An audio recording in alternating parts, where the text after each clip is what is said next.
Greetings and welcome to Peak Performance Secrets. My name is Kamoye Benjamin. I identify as a peak performance coach, and what I do is I help individuals and teams as well to create more by first developing the mindset and the skill set required to create more. It's a peak performance conversation, and what I'm excited about talking about today is a conversation that's very close to peak performance, and that's failure. And specifically today, I want us to explore how to use failure fuel.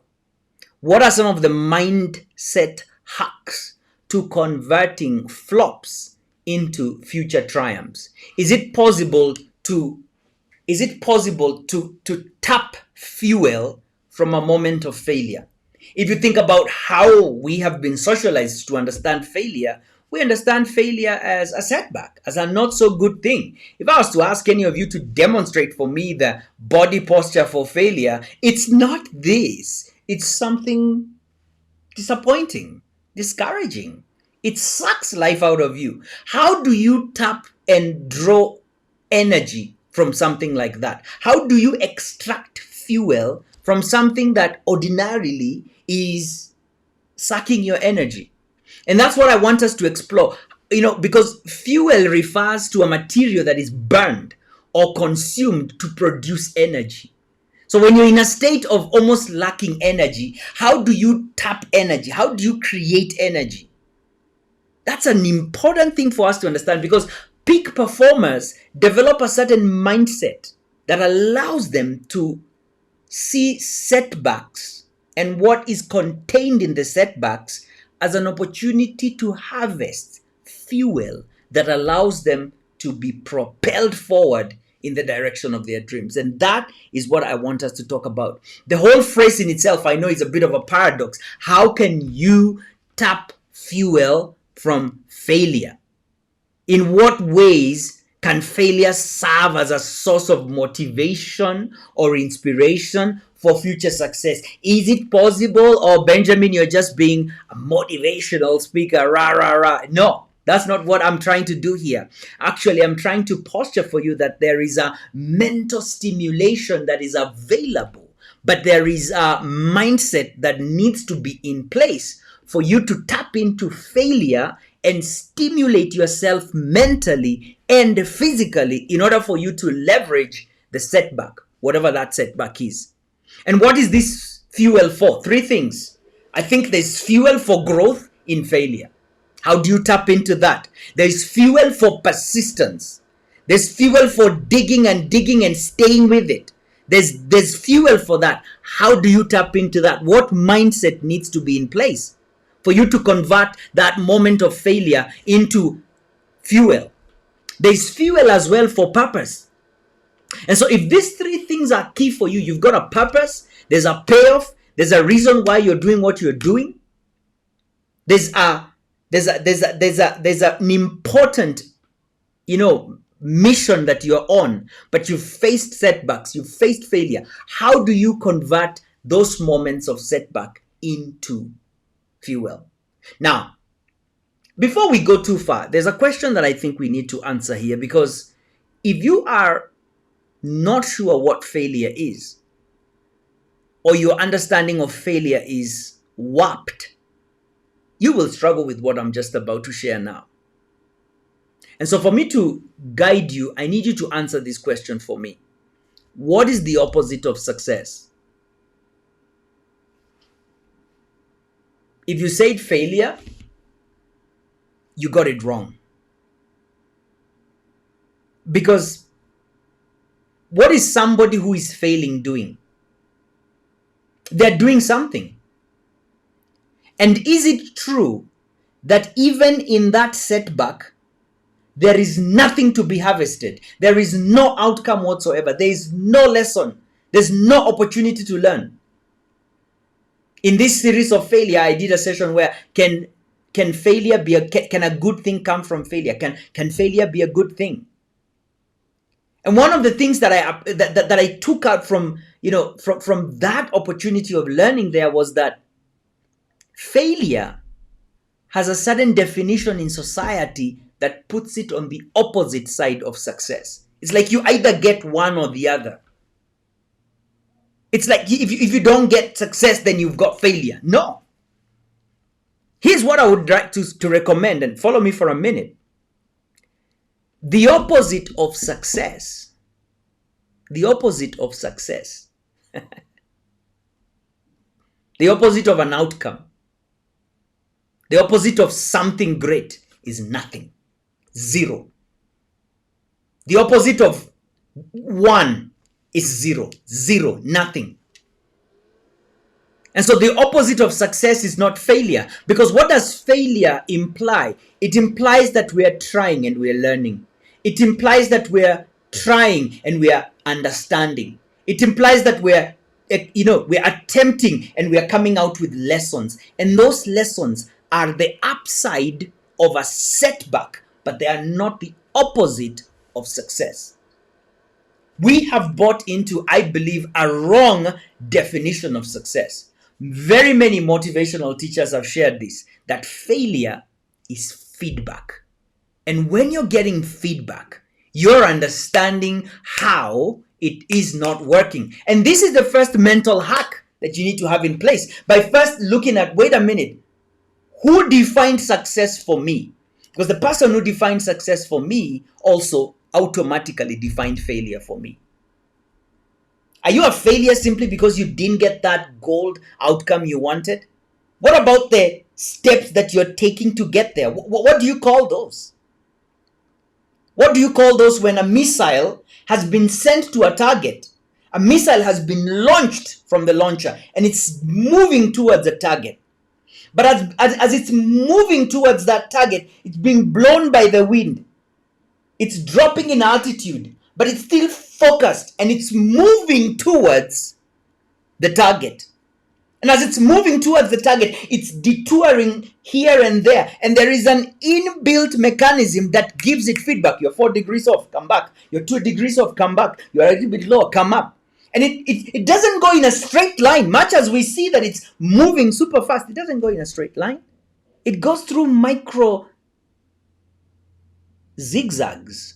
And those micro zigzags are communicating to the feedback mechanism that is in relation to the target, how many degrees off you are from the target, how many degrees of comeback.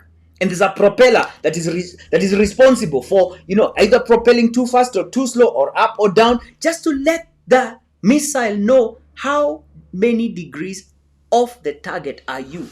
And that course correction is a journey that leads to success, that leads to hitting the target. How did you learn how to walk? You learned how to walk by your mind memorizing walking, not storing data about falling. Did you walk 2 steps and then you fell? Yes. What did your mind do? Delete. In the same way, let me demonstrate this for you. You're trying to walk and you take 2 steps forward. 1 step, let me get this in white. You get 1 step forward, 1 step forward, and then flop. What did your mind do? Your mind recorded this, deleted that. Because this is feedback. And in the learning process, in the process of creating success, we have feedback loops that tell us what we should not do if we are going to create that outcome. And one of the upsides of that is learning. The upside of that is growth. The upside of that is experience. To know what not to do is as important as knowing what to do. Now you're a professional walker. You're a professional stand-upper. You stand up all the time. It's a professional thing you do. You brushing your teeth. There was a time that required all your concentration. And now you've mastered it. You've got good at it. So what am I saying? I'm saying that the opposite of success is not failure. The opposite of success is not trying. Because the moment you stand up and you start to try anything, there are micro opportunities for feedback to tell you, hey, This is what went well. And there's also other micro feedback of don't do this again. So the opposite of success is not failure. It is not trying. It's not failure. It's not trying, because the person who's not trying is doing nothing. They're doing nothing. And that's the complete polar opposite of winning. It's not failure. And so when we look at this journey, one of the things that we want to appreciate is that failure is feedback. What if we approached life in the same way that we approach a game of setting up puzzles? What if we approached life in the same way? We're talking about how to turn failure into fuel, how to extract fuel to propel you forward from failure. And I'm asking the question, what if we approach life the same way we approach a puzzle game? Putting those pieces of the puzzle together. Where do we start? Look at this. We start with number one, the big picture. That's where we start. We start with looking at the picture at the back of the box, at the back of the case. Oh, this is how it's supposed to look like at the end. And this is what I see as the goal setting visualization process. This is where we are going, a place called there. And this is how it will look like when we get there. We will know that's what it looks like. And then look at what happens when we get into playing a game with the pieces of the puzzle. We start to put them together. And then guess what? You realize, wait, this is the tail. I put it on the face. No, it doesn't match. Wait, move that there. Notice, in that moment, what is your commitment? I think your commitment is to getting it right. Your commitment is to getting it right. And so you pull out that piece. How do you feel? Oh no, I put the eyes in the tail. Oh my goodness, I'm a failure. Oh my goodness, puzzles are a scam. I don't think I was ever built for this. No, we explore it with curiosity. We are not hard on ourselves. Actually, what we're doing is we're having fun in the process. We're tuning into how we can influence the puzzle coming to life the way we saw it at the back of the box. And though we may place the wrong piece in a particular spot, it's not a big deal. It's not failure. It's a learning. And here's the big idea. Watch this.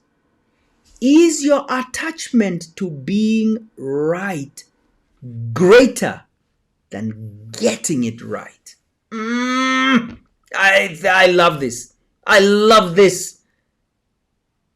Because in a world that celebrates 100% achievement, success, in a world that only recognizes fruits when they are ripe, in a world that only recognizes the outcome but does not pay attention to the process, being right is very important, because the opposite of it is being wrong. And when we are playing a puzzle, we're not attached. We're not attached to being right. We're attached to getting it right. What's the difference? Oh, I'm going to pull this piece of the puzzle here. Oh, it doesn't fit. Oh, okay. Okay, how about this one? It doesn't fit there as well. Okay, how about here? Oh, it doesn't fit. Oh, how about here? Oh, yeah, now it comes together. Look at that. We don't care whether we are right. We care that we get it right. We care that we make an elephant. We care that we complete the house with the pieces of the puzzle. We're not putting a timer for ourselves like how many pieces am I going to... No, we're not concerned with being right. And in the same way, if you look at the definition of failure in society and how we were punished for failing, we were punished in the learning process. There were some dire consequences in the learning process. And we made meaning that, guess what? It's not safe to not get it right. It's not safe to not get it right. I remember our mathematics teacher walking into the classroom with a stick. And he walked into the classroom, and before he even got into the classroom, as he was walking out through the window, he had started reciting mathematical sums. And we knew knew because it was math lesson. It was a double lesson class. And he would say 5 times 7, 9 times 8. And you better be in class. You better be in class getting the answers right. 5 times 7, 35. 9 times 8. It's he goes to the next one. 10 times 3. I know that one is 30. Next one. 7 times 4. 7 times 4. 28. I got that one. I hope so. I'm looking at my friend. Like, are we doing this? And as soon as he got into the classroom, he'll say, everyone, pens down. If you know you didn't get a particular sum correct, to the back of the class. Oh my, oh my. I would stand at the back of the class the whole session. And at the end of the session, we'd go to the back of the staff room and we would be whacked like prisoners who had robbed a bank. Yet we're in a school, we're learning. What did that moment do? Okay, on one hand, it served me to really dive into mathematics and understand this stuff. And I did get it. On the other hand, it sabotaged me. It sabotaged and reinforced the many other instances in my life, some of them even at home, when I was trying to make an egg, and if I burnt the egg on the pan, I'd get a smack. And in many instances, it's not safe to fail. It's not safe to fail, and that is why we are attached to being right. To being right more than we are to getting it right. And that is why we are not able to tap into failure and the fuel that is in there. We don't have the mindset to extract what is in there. Now, next thing, for us to extract the fuel that is in failure, the fuel that is in a setback, which is a journey, again, a journey of feedback. Feedback is coming to me. I did get this. This part didn't go well. So I need to harvest the feedback from this, okay? In order for me to grow, in order for me to be persistent, in order for me to achieve my purpose, in order for me to arrive at my destination, and you're harvesting that feedback, you need what is called a growth mindset. A growth mindset is required to turn failure into fuel. And Dr. Carol Dweck, who wrote the book on mindset, which is an amazing book, and I would encourage you to buy this book and read. It's going to change your parenting. It's going to change your leadership. It's going to change how you do business. It's going to change how you do relationships. It's going to change the way you just live with you.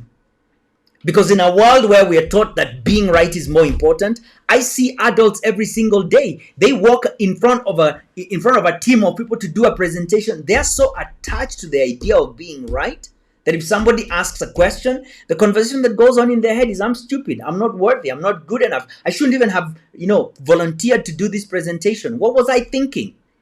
Because being right means something and being wrong means something.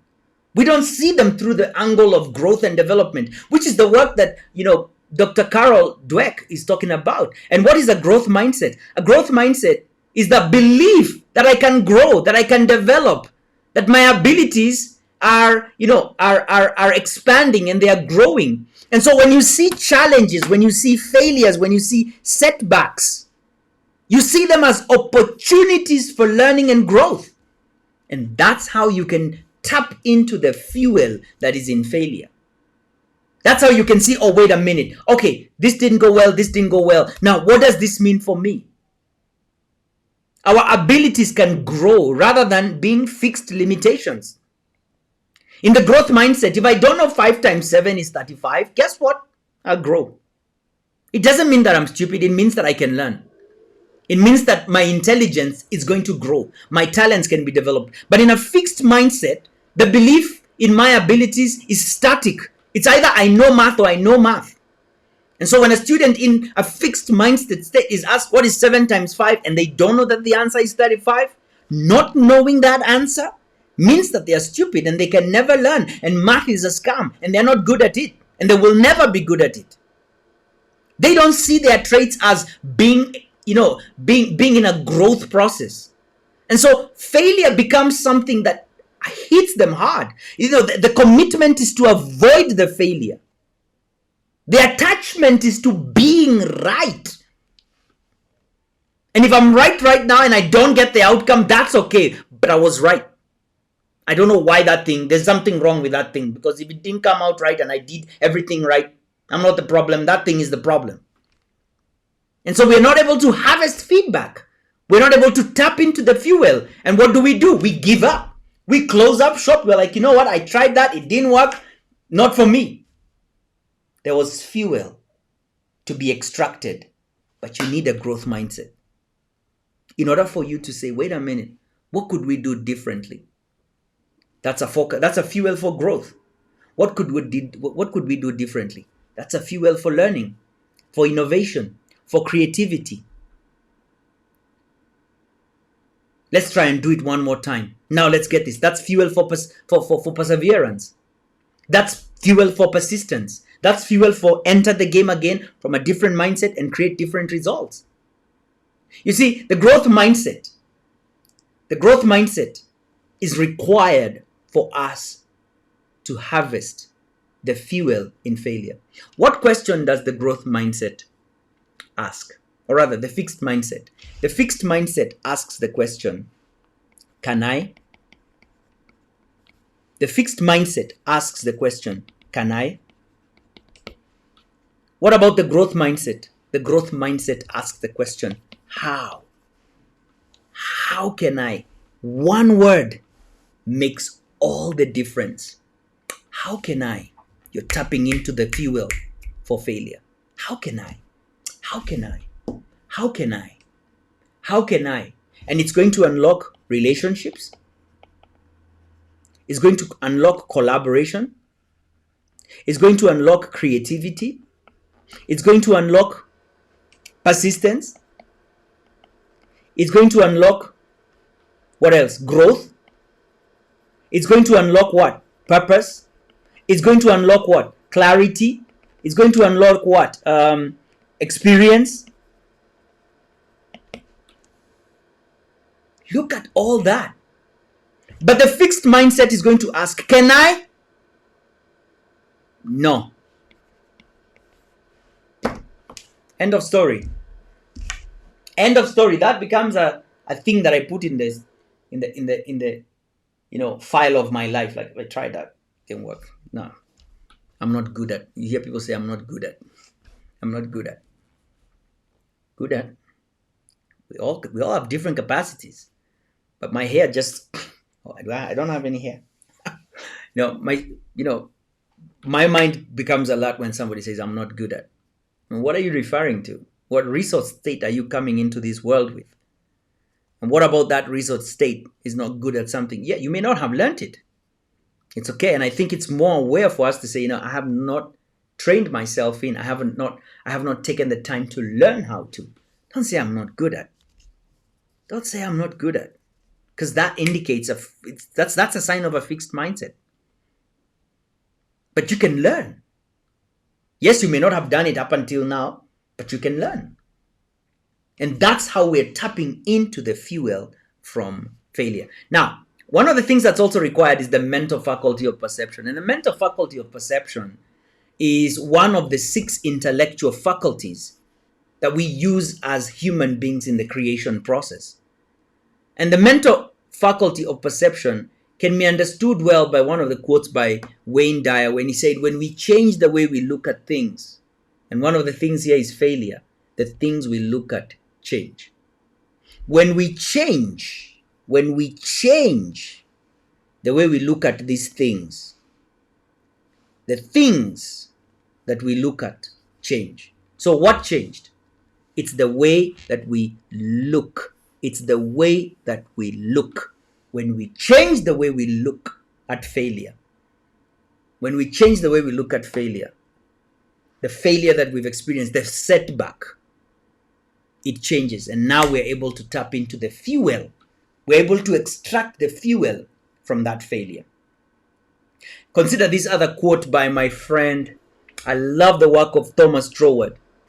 And Thomas Troward made this quote. He said, the law of flotation. Look at this massive ship. Look at this massive ship. There's restaurants here. I mean, this thing carries thousands of people. There's swimming pools, there's bars, there's entertainment sets, there's rooms. I mean, what is inside a cruise? And he said the law of flotation was not discovered by contemplating the sinking of things. It's not when we're thinking, oh, what did I do wrong? And what did I do wrong? Again, like in the puzzle of life, we're never there contemplating, oh, this piece, this piece. No. But by contemplating the floating of things, contemplating the possibilities. That's what he's talking about. Contemplating the possibilities. Contemplating the things which floated and then floated naturally, and then asking intelligently, why do they float? This is how you extract the fuel from failure to power you to move forward in the direction of your dreams. You've got to be in the mind frame. You've got to be in the mind frame of a growth mindset. You've got to be able to redefine your definition of failure. And a lot of our definitions for failure were given to us by society at a time when we didn't have the awareness to interrogate them. What does the scripture say? It says, do not be conformed to the pattern of this world. And one of those patterns is how it defines success. Look at what the society rewards and look at what the society punishes. You will understand the definition of success. Look at social media. Look at our news. Look at what is celebrated in institutions of learning, a place where people go to learn. Look at what is celebrated. And you will see a pattern that communicates to you what success is. No wonder when I ask the question to most people, what's the opposite of success? They say failure. And what's the opposite of failure? Success. No, it's not. And so do not conform. Be conscious. Be aware. There's a pattern that's running how you're looking at your results. And be transformed by the renewing. And I believe that this is an opportunity for you to renew your mind.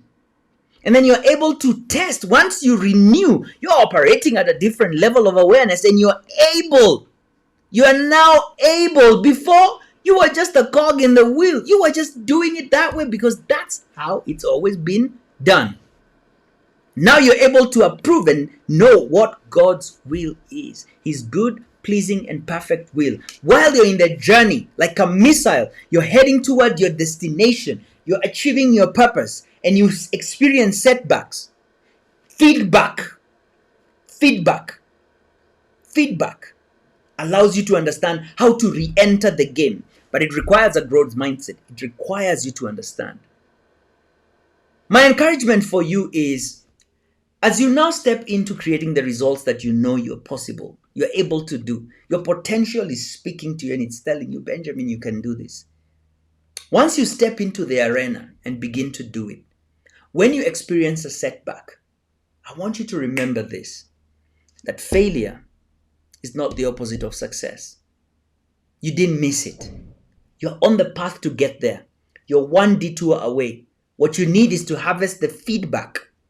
Harvest the feedback from failure, from the setback, and include that feedback into your next step. And that becomes fuel. I want to believe that we are inspired more when we hear stories of, men like Abraham Lincoln, how many times he tried to become president and it was not working. And how many times he attempted and he got better. And with every effort, with every attempt, he got better and better and better. Hey, forget about everyone else in the world. You have your own stories of how you tried and then it didn't work, and tried again and then it didn't work, and tried and then it didn't work. And even when you are feeling like, you know what, I don't think this is working, you gave it one more strike, boom, you were 3 feet away from gold. And you got the result, you got the outcome you want. You were not a success at that moment. You were a success 20 meters away when you were striking the stone, when you were doing the work, when you were putting in that engagement, when you were sending that proposal, when you were making that sale, when you were starting that business, when you're strategizing your next step, when you're calling for partners, when you're doing what it is that you know in the next step that you need to take, allowing that failure and tapping into the fuel. I believe that these are some of the mindset hacks that I have seen in my own life. And I would love for you to share in the comments and share in the chat below. How have you been able to, turn failure into fuel. How have you been able to do that? I'm so glad that you've tuned in and are watching today. Thank you so much for taking the time to watch here. Kindly support me and support the channel by clicking the subscribe button. And because I post a video every single day, at least as at the time of this recording, you'll get notified about insights and awareness that will help you to navigate the journey that you are on, the journey to create more, the journey of peak performance. Thank you so much for tuning in. Blessings, be well, and bye for now.